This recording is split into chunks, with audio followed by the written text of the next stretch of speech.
Hello and welcome to Values and Vibes. Today we're talking about something that we all care about: money. You have probably heard phrases: money talks and money makes the world go round. But what is the real story? We have two amazing guests from Revalid 180, experts in making work better and boosting happiness. Meet Tia Lancaster, CEO and founder, and Louisa Bulow, business psychologist. Together, we're going to answer a big question: can money buy happiness? So sit back, relax, and enjoy in this eye-opening conversation. Well, you know what? I think that a great way to start with is we have money as one of the values of the 52 values in the Revaluate 180 model. Why money is so important in society and personal life? It's no more or less important than any other value in our model, because as it shouldn't be, because people need money in order to live. How they prioritize money in their life, I think, comes down to socioeconomics, their background, their family, all the things we talked about when we spoke about values last time. I think we should talk to Tina and see what she thinks about money. She can tell us what her version of the value of money in our model is. What is the value of money?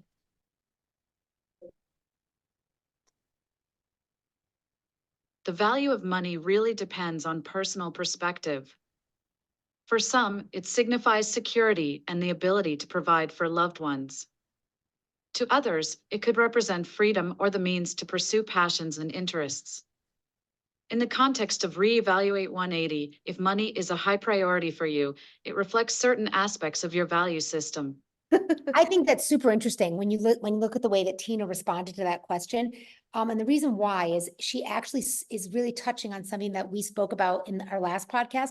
And Louisa and I talked about how the value itself, like being creative or being compassionate or being broad-minded, it doesn't really mean anything in just the word itself. It's what are the behaviors? What are the things that you do in your life that brings that value alive into the surface? And I think a lot of people, a lot of Americans, and maybe a lot of successful Americans, not to overly generalize, but I think many times people are afraid to choose that value in America because they think, oh, I'm going to be looked upon in a negative way. And people are looking at the idea of social desirability. Oh, will they not like me if I value money? I thought the same. I was thinking like I was greedy. Somebody's going to think that I'm thinking only about money. Like that was my first thought. Except as Tina described, it depends upon the impetus of where that value of money is coming from. If I am coming to a new country and I'm trying to provide for my family and survival is at the very forefront of what I'm doing, that is going to be a value that probably in the top 3. Because if you don't have money and you can't provide for the people that you love, then what else can you do? You almost can't have any other values, because that's the one that is the most impactful to your life, just to survival. I mean, it goes back to Maslow's needs. So I think that money, if you're a rich hedge fund guy and that's one of your top 8 values, maybe that's sad because you've already probably accumulated a lot of money and maybe you really should be thinking more about prosperity. Yes, it's nice to be able to provide for my family and live in the manner in which I want to live. However, I think it's even more important that I've been able to accumulate some money to now be respected and known for things that I've accomplished. What do you think, Louisa? I think it's interesting because I think even in the UK, probably cross-culturally, it'd be interesting to ask everybody the same thing about money. But you'd think, okay, why is money a value in your model, right? Because money seems more tangible, perhaps, than some of the other values. Like it's actually a physical thing, but we created the concept of that anyway. But I think people don't want to talk about it. And it's more when you think about organizations, they talk about things more like, I don't know, kindness or the gratitude or the curiosity as a value or something that they would have. But actually money is a motivator. And there are a lot of studies that look at money or financial motivations, I guess, which do motivate people. And there's nothing wrong with that. If that's something that motivates someone, that's what a line manager should be aware of, or an organization should be aware of, because they probably are working for their bonus versus someone else who sits in because money sits in personal empowerment, which is about our own personal success, which Tina was touching on there. But if we sit more in global vision, then actually we're just looking for a pat on the back or a day we can go do some charity work or something else that's a bit more broader, a company that has a good environmental impact. So we've got to be aware that money is very important for a lot of people. And as Tia said, why? Why is that so? I mean, and interesting, is it becoming, and amidst especially the Gen Zers, what we're seeing among disengagement and burnout, and then, and actually, if you're going to look into the finance world, because I've studied them in a significant way, they're seeing a lot of people leave the banking industry because they no longer are only centered upon money. They do want those other values to come into play. It's more important for them to have those extra days off, or to maybe be using, to have like groups at work that have similar values and similar interests. Maybe that's climbing mountains or do whatever they do similar activities together. They value those things more. And so in some ways, we're seeing kind of a ricochet, kind of almost like the opposite effect with money, at least in these high stakes areas. People are wanting more enriched, more meaningful lives. So it's interesting. But I think, and they want to choose organizations that perhaps stand for something bigger than just money. But that doesn't mean that individuals within those organizations don't value it necessarily. But yeah, I reckon we are probably seeing a bit of a shift between that. But it's a hard one to talk about. And I think, as you said, Milena, it's a hard one sometimes for people to accept. But because we've put this spin on money as it's greedy, and there's that top 1% in the world, isn't there, that has more money than basically everybody else. Money's bad. Money's bad. Yeah. Money has become bad, but actually for some individuals, if that's their motivation, that is something that everyone's bias has to accept, and allow them then to work towards a salary increase, a bonus, whatever incentive you want to give them, they want it too. But that means that the individuals who don't have it, okay, well, what is their value system? And when I got the result about my 8 core values, and when I see it's money, I was like, oh, let me show you my values. But I was covering like money, like I don't want to see. And then I was thinking about like 2-3 days, because I was going deep, like why money is so important for me. And then I realized it's like a final result. It's like a byproduct of my work. It's something that I'm working and I'm making money, and also, or do you make a difference when people says, I have a money and I'm enjoying spending it, because I see that I'm like a minimalist. I love to see that it sit on my account. I just love the feeling I can afford that more than just spending or buying it.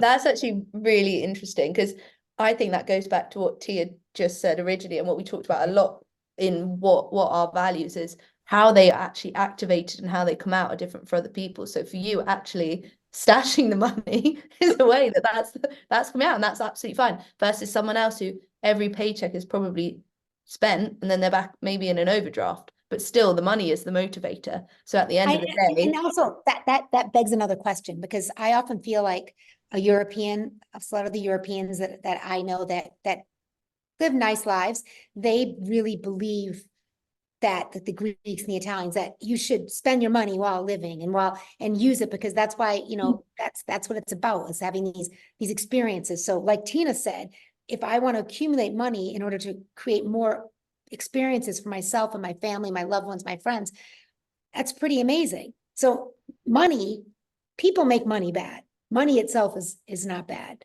It can be evil. I mean, I think there was a big study by this French philosopher. I don't remember. It was a documentary that I watched with Colin, I think Sophia, and there was some kind of study, and they did it with like a Monopoly game. And it was, you talk about how people's attitudes towards others changed. Do you know what I'm talking about? Yeah, I do. And the sad thing is that depending upon, there were like 3 groups in the experiment, and the people one of the groups got to start out with more money, or had the most money. Okay. So they kind of had an advantage. And as they got more and more money, they became more and more arrogant in the Monopoly game. And that they were trying to likening this to human life. And it was like some French philosopher. I wish it could come to mind right now, but that's a simulation of what probably has happened. and why, because it was a study of why do people with more money judge others without money, and why does money then define people and who they are. So I think money as a value, just gosh, we could probably talk about it for weeks. We talk about our values as a balancing act. So every single value, there's not one that's better or worse than another. However, if you take anything to the extreme in this life, you're going to find things that are counterproductive. It's the same with money. It's the same actually with gratitude.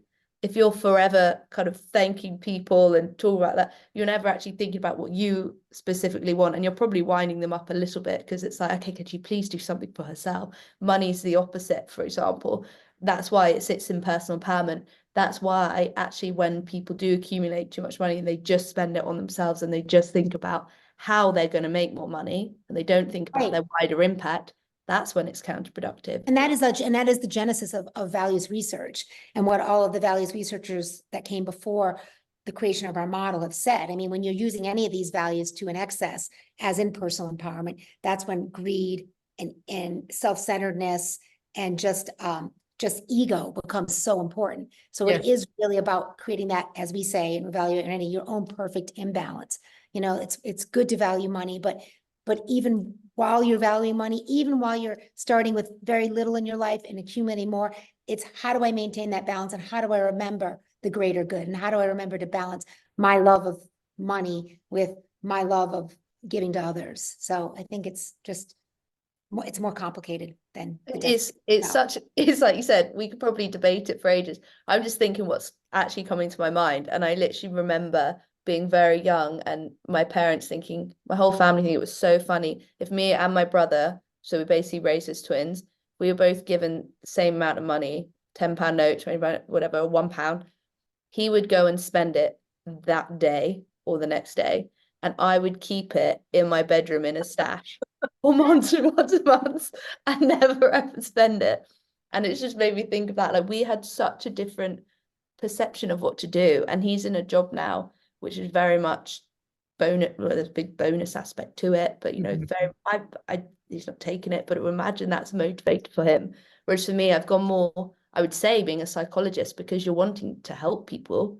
It perhaps comes down more of an altruistic route. I don't know if that's linked, but it's actually, it might be altruistic, and that's great, because maybe it'd be altruistic if you're thinking you're going to use it to spend on others, but it also just comes down to maybe safety and what you're feeling, like psychological safety, and be able to saving.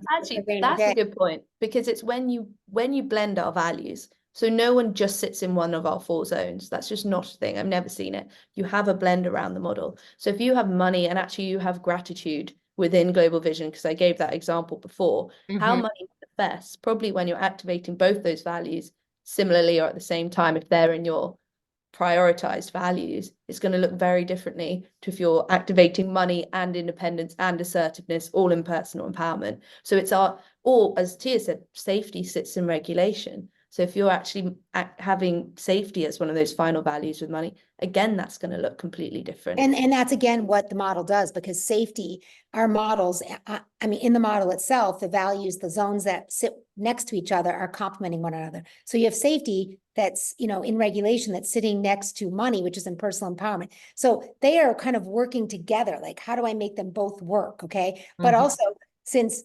safety is across from openness, if you have a highly open person who also money is very important to them, that could be a little dangerous. You never know. I mean, because they might be just so open to all these exciting things in their life, but they're spending money all the time.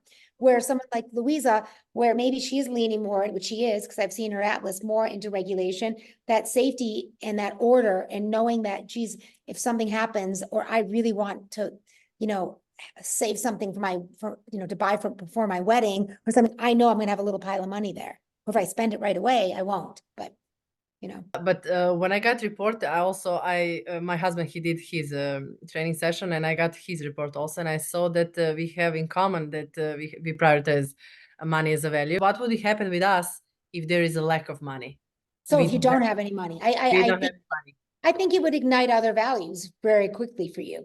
I think that the other things that you prioritize, or maybe some lost or forgotten values in there, I think that if you're not making money in the present circumstances of what you're doing, I think would be that one would be when reevaluate would be really important for you, because you could see some lost or forgotten values and probably create new avenues to create more money. So I think that that's what would happen. If that's a motivating force and you are finding that you have a lack of money, I think that the model could be very helpful to you to see what other values you can activate that are important to you or maybe blocked, that could actually change this money situation so you can make more money. Does that make sense? We have to remember that these values are the motivators. So having money or not having money is very different to having money as a value.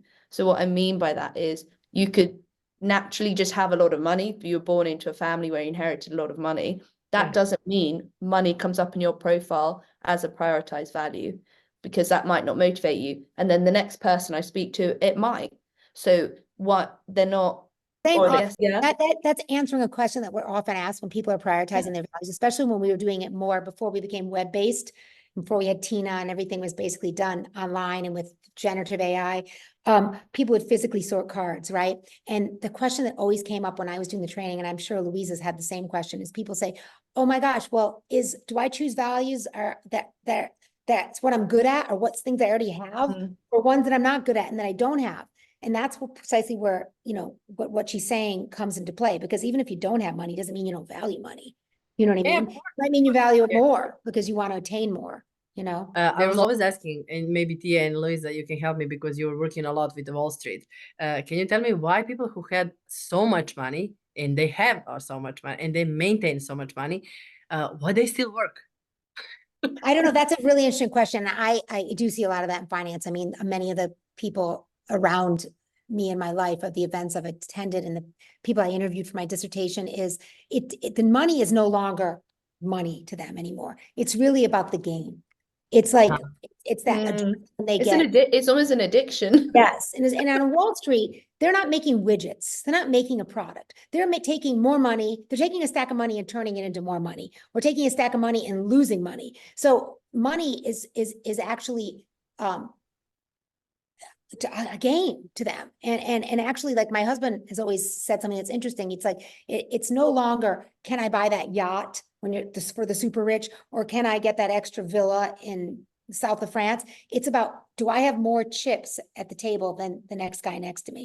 It really comes down to an ego fest in a lot of ways. And I think sometimes when they can't step away from it, it's really about just that ego. And I think that's okay, but that's where, when you're leaning too heavily sometimes into that. That's what I was going to say. Yeah. When you're falling too far into it, you're falling too far ultimately into a value that sits in personal empowerment, which we know through values research suggests there becomes a bit of an ego with that. But interestingly enough, though, too, on the flip side, and I think on the kinder side of that question, I think that my husband and I have actually spoken about this. And, we neither of us came from families with huge money. We were both middle-class Americans and worked hard and had a lot of law school debt. And I remember when my husband made some of his first big, huge bonus checks.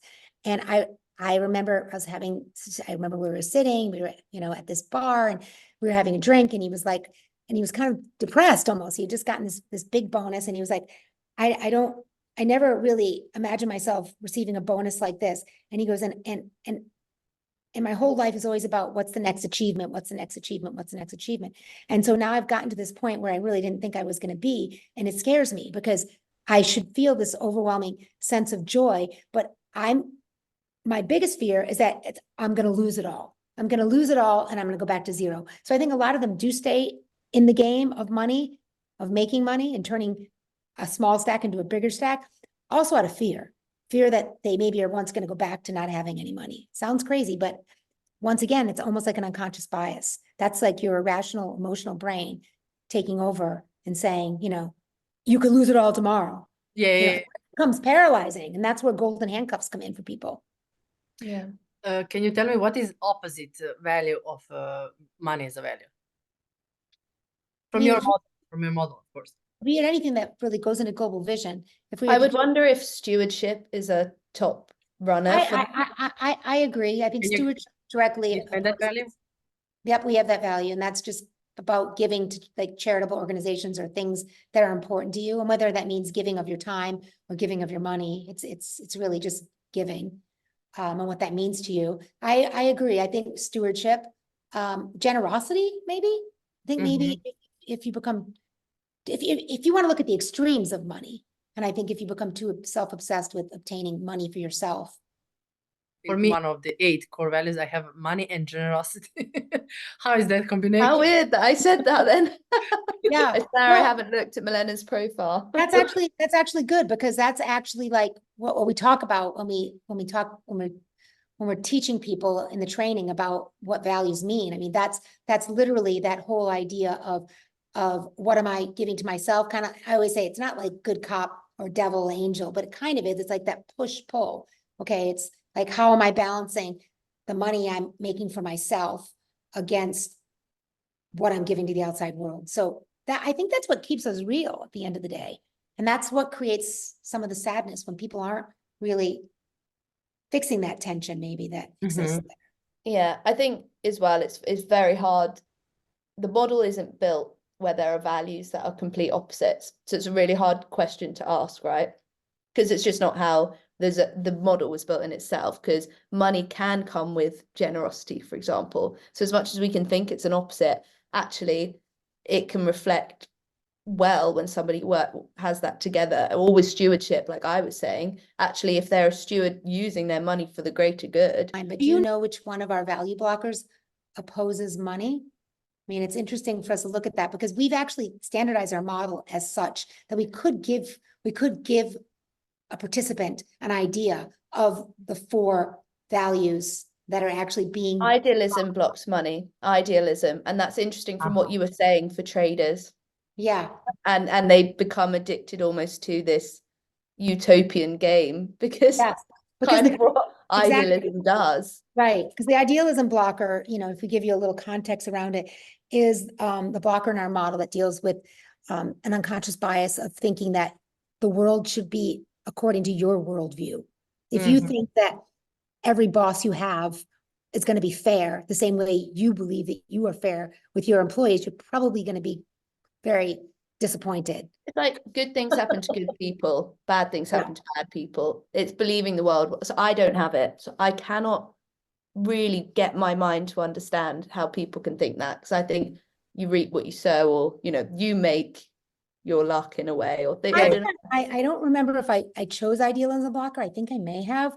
I think yeah, because I think it blocks authenticity as well, and I think that was a value that came up as being blocked. Am I right? Maybe you could check while I talk about this, but I think that it doesn't. I know it doesn't, because you chose crowd and I have crowd, and that blocks authenticity, because you're going with the group and you're not therefore staying authentic really to your own opinion. I choose crowd. I don't remember choosing crowd. I would choose crowd for you. Yeah, that's why we're similar. I'll add that. I think I chose idealism. I think I chose idealism, but I don't know. But I can see it in impacts of my own life where you're overly idealistic. I think at least earlier in my life. So if I didn't choose it, I should have chosen it, because we always tell the participants that even if it's something that you correct for, since it's basically built in unconscious bias, sometimes my emotional brain is going to hijack my reasoning brain. I'm going to fall victim to the idealism blocker. And I think I remember my mother telling me as a child, I'd be really, really sad if like every single child in my class at school, in the classroom, didn't like me. It was my personal mission that everybody was going to like me, and I was going to make everybody happy.